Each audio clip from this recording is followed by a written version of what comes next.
This is Residents in a Room, an official podcast of the American Society of Anesthesiologists, where we go behind the scenes to explore the world from the point of view of anesthesiology residents.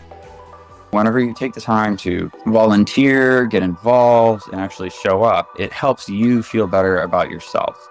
If we don't do it, I guarantee you opposing voices are doing it. It's important to just know that this doesn't have to be completely time-consuming for the individual that's wanting to participate. Welcome to Residents in a Room, the podcast for residents by residents. I'm your guest host for today's episode, Tilman Chambers. I'm a CA3 at the Memorial Healthcare System in Fort Lauderdale, Florida. I'm joined by Dr. Lisa Solomon and Dr. Bill Hauter, who is a member of the Illinois House of Representatives, for another episode on non-traditional career work, the many things we do as anesthesiologists that go beyond the clinical. Both guests are involved in advocacy work in different ways, so they'll share information about incorporating advocacy into our careers. All right. So starting off with our first question, Dr. Solomon and Dr. Hauter, can you kick us off by telling us about yourself, your career, and your advocacy work? Great. Thanks for having us here. Currently, I've been in practice for the past 12 years. I've had experience in both private as well as in academic practice, and I specialize actually in cardiac anesthesiology. In terms of my experience with respect to advocacy work, I had a lot of great mentors when I started out as an early career physician that really exposed me to the importance of advocacy with respect to how it really ties into the daily work and caring for our patients. Presently, I serve as a chair for the Committee on Governmental Affairs through the Illinois Society of Anesthesiologists, as well as also on our national committee through the American Society of Anesthesiologists. But I'd love to introduce to you a mutual colleague, Dr. Hauter, who is doing amazing work as state representative here in Illinois. So, Dr. Hauter. Well, thanks, Lisa. Thank you for having me. So I originally graduated from medical school and did a residency in emergency medicine. So I'm board certified in emergency medicine. And then right after that, I did a residency at Indiana University in anesthesiology. And I have practiced since 2003 in Peoria, Illinois at a large tertiary referral center. I also specialize in cardiac anesthesia, both pediatric and adult cardiac anesthesia. And I still practice a little bit of emergency medicine as well. So I've kept that up. I also have been involved in my society and specialty based anesthesia advocacy. But my political journey kind of started with just a local level. I decided to run for my county board because I had been, as a lot of people do, in my particular state, but just complaining to family and friends about decisions being made about politics in Illinois and policy of Illinois, that I just decided to start contributing and stop complaining. So I ran for Tazewell County Board, which is my county, and that was really fulfilling, and that was a good way to start local and learn the local political players and, how to do a campaign. And that was all I needed to do. That was enough. And then COVID hit. And let's just say I had just a real eye-opening experience, and as we all did, I think, in public health emergency and how it's dealt with on the state level. And I saw the Illinois State General Assembly had not one physician, not one medical person in all of the General Assembly, all of the 118 state representatives, the 59 state senators, the whole constitutional officers, not one physician, not one nurse in a public health emergency that required, really perspectives of people that were dealing with patients and knew public health and public health policy. So I just felt really compelled that that's wrong. In the Illinois State General Assembly, there's a lot of lawyers and a lot of business people and activists and farmers, and to not have one physician in all of the General Assembly representing 12.4 million Illinoisans, I thought was wrong. And I just felt really compelled to run for office. And in 2022, I was elected to be an Illinois state representative for the 87th Illinois House District. I just really wanted to point out that, while Dr. Hauter represents physicians and is a voice in the state of Illinois, that there is an opportunity. We do have approximately 19 physician members also in Congress, one that is an anesthesiologist. So this is definitely a pathway that early career physicians can think about, or those that are in practice moving forward, of getting involved and being part of presenting solutions at this particular level. All right. Well, that is really interesting to hear about. That is absolutely fascinating. And I want to definitely tip my hat to you for being involved in such large advocacy work and also representing us on such a big level. My next question for you is that when you hear advocacy, often we think about legislation and lobbyists. Is that how you think of it? And what does advocacy mean to you? Well, I actually think of advocacy in terms of how it really relates and what it means to our patients. Ultimately, what we are here for is to be able to advocate for the health and well-being of the patients that we serve, and to also be a voice to the physicians on what resources are needed to be effective in doing that. So while there's definitely a role with respect to that we communicate with legislators, we have lobbyists that also participate in that. I think the roots of advocacy actually come down to supporting the health and the wellness of our patients on an everyday basis. Sometimes individuals might think that this is taboo or that this is a controversial topic, but what you do every day in educating key stakeholders at your local hospital, your local community members about the health and well-being and your role involved as a physician, as an anesthesiologist, that's what we're doing already as being a patient advocate. Dr. Hauter, any feedback from you? Well, I'm just going to say from the start, Lisa's a very articulate voice. Lisa and I are friends from way back. We've been in the Illinois Society of Anesthesiologists together for a long time at different levels, and we've been advocating together for a long time. So I totally agree with her. I just think of advocacy as just advocating for our patients. And that can be on so many levels. You can start at the hospital levels. And I think one of the things that we're talking to, I think the target audience here is residents and young early career physicians. And just to start with participation, it's so important to show up to your hospital committees, to be before your administration. You can advocate if you're in a private group, or even if you're not in a private group. If you're employed in a contract group, you can start in leadership in that area. As I said earlier, I started, with the county board, and you can start with your town council, or you can start with your school board. It's just important to start getting involved and start early. It's really important for anesthesiologists to be visible, and we're then establishing advocacy for our patients. And it's just another way to take care of our patients. So whenever you started working within advocacy, were there any assumptions that you had that were proven wrong once you actually started to work within the field of advocacy? Or is there any sort of assumptions that other people made about the field that you discovered were incorrect? When you start off, you think, what do I have to offer? And I know that's kind of what I was thinking. What's special about me individually? What do I have to offer over anyone else? You feel like, especially when you're early career physician, you have so much that you're thinking about, and there's patient care, there's your family, there's a lot of things that starting off, and you may not want to take on something like starting to advocate for your specialty.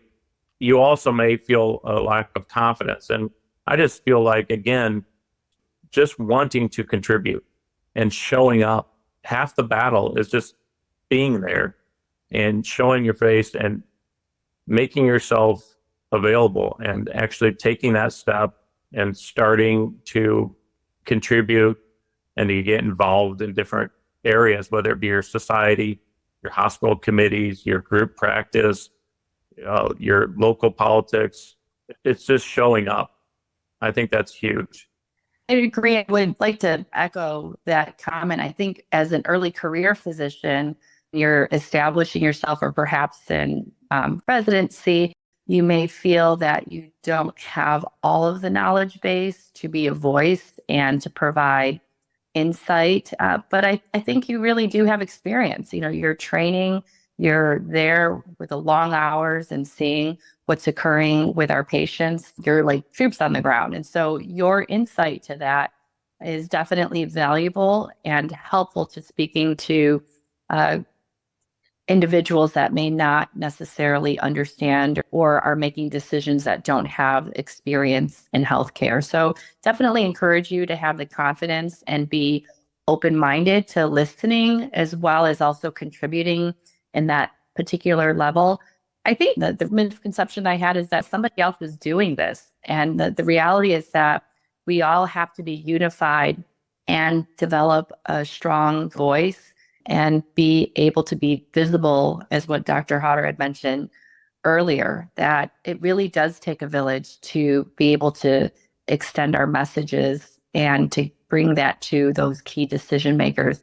And what we've seen, and when it comes to tangible pieces of legislation, like the legislation that's going to impact residents pertaining to medical education debt and providing student loan assistance that ASA is working on and that we're working on at the state, that is meaningful or close, in addition to helping protect that anesthesiologists are always involved in the care of patients. That takes everyone's effort. So the idea that somebody's doing it and it's being taken care of, I think was a big misconception.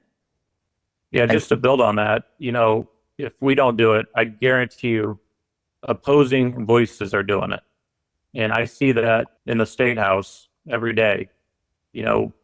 I think oftentimes physicians are really busy and they're reluctant. And sometimes they think, like Lisa said, if somebody else is doing it. But we really need physicians to show up and to be there and be present and with numbers too, because I see every day, opposition groups on all levels, not just the specialty of anesthesia, but the whole house of medicine is being opposed strongly and in great numbers to expand their scope of practice. I'm going to one of our committees in Chicago for a huge hearing on the pharmacist scope of practice. They're pushing to practice medicine. They're pushing for test and treat. They want to be able to test for strep throat, for a flu, for RSV, for COVID, for HIV, and prescribe the medications for that, totally bypassing physicians. And they have successfully passed the bill, and we are trying to roll that back. And so we're fighting all areas. I'm telling you, our opposition is very organized and militantly for their, goals. They're showing up.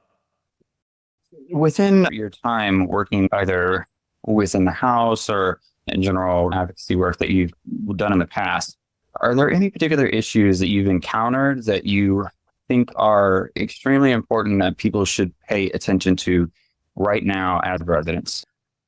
One particular piece of legislation that I think is really important for physicians or resident physicians is the Resident Education Deferred Interest Act, or what we call the READY Act. This is something that the ASA has been working on to really serve as a voice for physicians that are in training. We know that the cost of graduate medical education is substantial, and this has been growing for physicians in training. Majority of physicians in residency are really unable to begin repaying the medical student loan debt immediately. And what results is that they may accrue high interest over the loan balance. And so what this particular act, again, it's the READY Act. It's something that every resident can contact their federal representative or senator to support this. This is really part of an overall student loan repayment reform, and it would defer interest that would occur during their medical internship or residency program. So please, please, please get involved. Contact your local representative, Congress person or senator. Let them be aware of this and to support the Resident Education Deferred Interest Act or the READY Act. And also encourage your fellow residents to also be a voice in this. And also the terminology of anesthesiologists. I think every resident should be aware that the use of it by non-physicians or non-anesthesiologists is very detrimental to the level of training that you've experienced, the expertise that you're acquiring when you are finished and you have completed residencies. Utilizing that term anesthesiologist or the term nurse anesthesiologist is completely inappropriate.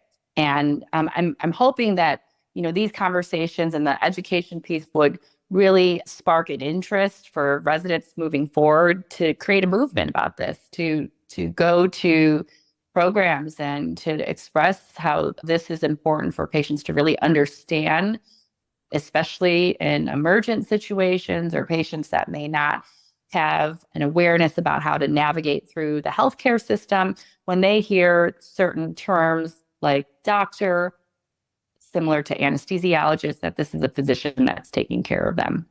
I think that's something important for you guys to know. I agree. They are attempting in a very clear and stepwise fashion to control the language. And part of controlling the language is, number one, conceivably, they can call themselves doctors and they want to be called anesthesiologists. They want to be able to present to their administration of their hospitals or even to an insurance company or big contract groups. Listen, we are doctors and we are nurse anesthesiologists. And that is clearly controlling the language. I think that's a huge issue for our specialty going forward. Title misappropriation is going to be a huge issue in scope of practice. Thank you. So we've touched on a lot of different issues. We've touched on your previous work. And we've also already touched on this question a little bit, but what does involvement with advocacy look like? It's not your stereotypical career choice. Well, I think for someone that is becoming early involved in advocacy, I would like to just reiterate that this doesn't really actually take a lot of time. So small investment goes a long way. And it can look as something of spending perhaps maybe a half an hour just getting to know your local state representative, being able to connect with your leadership at your institution, being informed about the issues, and taking perhaps 10 minutes out of the week to understand there's the broader amount of topics. But I think that's something for an early career physician or those that are in residency to recognize that that is the starting point of it. And even afterwards, when you're done with residency, it does not necessarily require a lot of time-consuming participation. But you can get involved at your state society. You can get involved in the national level as well and participate in lobby days. These particular days are times that you would make visits and meet with your local legislator at your state capitol or even in Washington, D.C. And you can also connect with them throughout the year through various important issues. For example, what we're working on in the state of Illinois is addressing certain payment changes with respect to insurance companies. It's important to just know that this doesn't have to be completely time-consuming for the individual that's wanting to participate. And what it looks like for me, I think, is it should be a part of your career. It should be a part of everyone's career. As a physician, you're always continuing to educate yourself and you're continuing to look at the literature, and you should be continuing to advocate for your specialty throughout your career. And physicians are in such a unique position to advocate for themselves because of their instant credibility with their state legislators, even with their national representatives and senators. I could tell you, the politicians want to be friends with physicians. They really enjoy it when physician groups come to their office or meet with them in their district. There is prestige and credibility in being a physician. There's no doubt about that. And that translates really well for when you advocate for your specialty or the House of Medicine in general. We have a unique position that we can go almost anywhere and be admired and accepted still, even to this day. And I know we feel like that's changing, but I'll tell you, there's a lot of goodwill built up in our profession as instant credibility. The other piece is providing education to your peers and those that follow behind you in terms of training. I think that's really important, especially as I mentioned earlier, I had a significant amount of wonderful mentors that provided insight onto being able to have these conversations, how advocating for our patients really affects our day-to-day activities, how that translates from a clinical level. And I think that is something that's important. So although you might not directly be speaking with various legislators, really providing that type of awareness and education, whether or not you remain in academics and private practice, that's something that I see that I'm currently involved in and continue, because I think it's really a part of you as a physician being informed. You want to be able to be part of the process. You want to be able to contribute to how we're able to deliver that care, and your voice needs to be heard in order for that to be really effective. So that's another piece I want to just encourage you to continue to learn and understand and educate others around you. One big word that you used there that was informed. And so it kind of brings me to another question that I have is, it's really difficult, especially with a lot of the back and forth that we have in the current political landscape, to kind of keep up with everything. Is there a resource that you recommend to get a good, true capture of what the political landscape looks like, in particularly in how it impacts anesthesiologists or the field of anesthesia? Yes, I think the ASA has great resources. They definitely have an area that talks about information pertaining to the issues that involve our specialty. There's also curated items for residents in your section. There is a Made for This Moment link or a platform that provides you pieces of education. There's diagrams and handouts also to distribute that as well. I think where I learned the most, though, because I find the value in institutional memory, is connecting also at the state society level or with your attendings or colleagues that are around you, because I think they have perspective in terms of seeing what issues may have occurred perhaps 10 years ago. Is this something that is still ongoing? So I use a combination of those various resources in order to be informed. The main thing is just a willingness to be engaged and to understand that about what the issues are out there. I would echo that. I really think your state society is a great resource, and they are just desperate for young career physicians to get involved. I know when I started with the Illinois Society of Anesthesiologists, I was a little bit hesitant. I didn't know what would I do, and I was really welcomed with open arms, and it's really been a fun group. It's done so much, traveled so much to different conferences, and a lot of times you get paid for, and you meet a lot of people all over the state, and you get this great network, and you get up-to-date information about what is on the front burner of issues with our specialty. So I would say the state society is a great resource. A word that you both have used that I truly have come to value over my time, both in graduate school, medical school, and residency, is perspective. So whenever you kind of look at the political landscape and just the landscape of medicine in general, you have the complicated intersection of Medicare coming up with resident salaries, and then you have these predatory student loans that occur that kind of add a lot of pressure into the medical training. So it kind of creates this complicated landscape where you also get the introduction of these ideas of, unions. And I know this is a little taboo, Do you see there being any sort of advantage to a union from your position?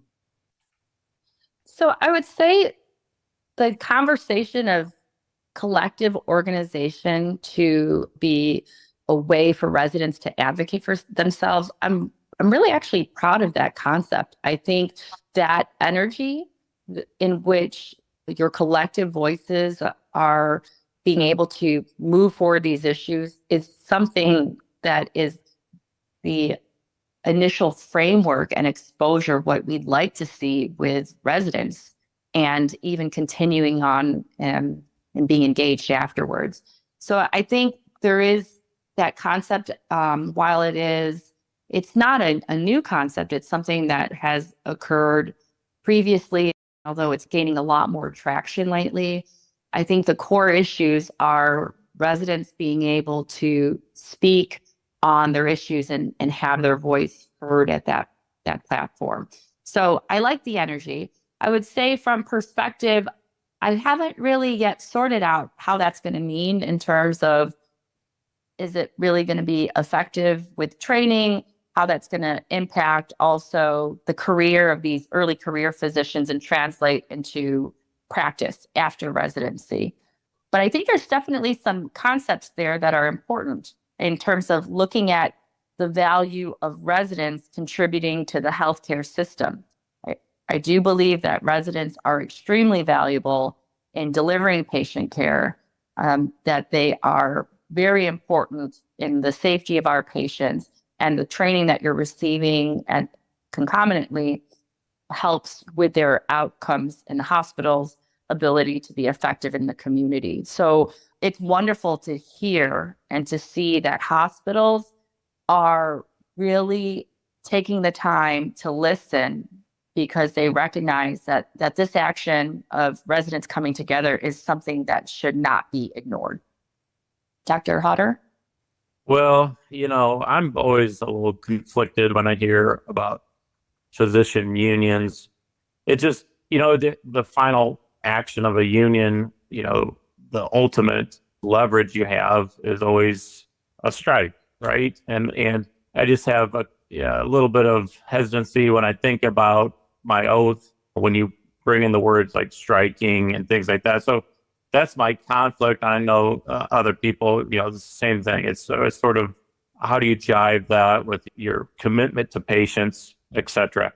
But I think, when we look at the changing landscape of the work models for most physicians, including anesthesiologists, it's more and more of an employed model, right? And when you have an employed model, you need some protections for your workforce that may include collective bargaining, if you want to use those words in some way.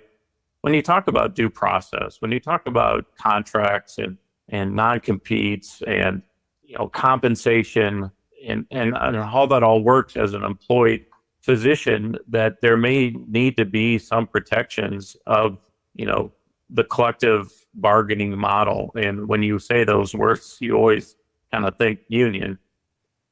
I'm kind of puzzled, and maybe you can answer this, but how do we get the younger career physician, the resident physician, how do we get them involved? I just see it's really, really hard to get them involved at every level. In my group, at my hospital, in the Peoria Medical Society, which I'm the president of the Peoria Medical Society. It's our local medical society. At the Illinois Society of Anesthesiologists, at the local, state, and national level of politics, it's just really hard to get younger physicians involved at all. Is there a reason? And is there a solution? Or a magic recipe, perhaps? Yes. What is it that helps really excite this group of physicians to participate and get involved? That's a really good question. I'm glad you asked it. Actually, it was probably the perfect question for me. So a little background about myself. I am part of a new residency program, and I have been working very, very hard to get everyone involved. I'm the current GMAC rep for our whole hospital system. So I am the head of actually resident involvement as well. So it is a complicated thing, but the truth is to be honest with you, a lot of residents are overwhelmed. Whenever you're throwing in, trying to figure out how to pay your student loans, whenever you're trying to figure out how to pass this board exam, how to learn. I don't know if you guys struggled during residency, but I personally, my first year was really tough. It was, to use an analogy, it's like drinking through a fire hydrant. You're just doing your best to pick it all up as fast as you can and just be a sponge. And so whenever you come home, sometimes you're a little just mentally and physically exhausted. But, a lot of people forget that, and this is part of my spiel that I give just to my co-residents, but you forget the joy that you get whenever you give to other people. And whenever you make your life better for not only your peers, but, your patients as well. Happy physicians are smart physicians, are good physicians. And so whenever you take the time to volunteer, get involved, and actually show up, it helps you feel better about yourself. But there's a lot of tough pressures that really complicate things. And I think a lot of residents are tired and a lot of them are overwhelmed. And I will say the answer I have discovered is a lot of helping people stay informed. It's really easy to get lost. So the way that I found that I helped get everybody involved is I made everything that I was doing almost like step by step written out. There is an entire calendar that you can get that will tell you when our events are. There are constant reminder emails and everything. And it's just because a lot of us are just overwhelmed and we're like ostriches with our heads in the sand.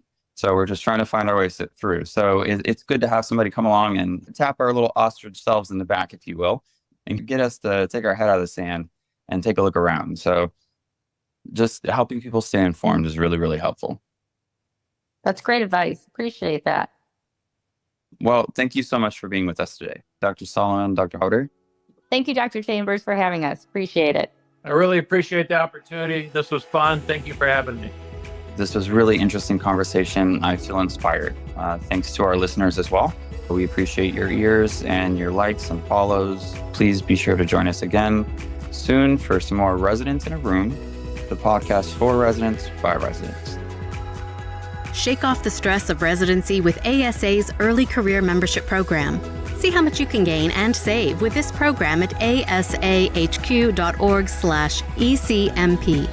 Join us for Residents in a Room, where we'll share timely info, advice, and resources designed to help residents succeed in residency and beyond. Find us wherever you get your podcasts or visit asahq.org/podcasts for more.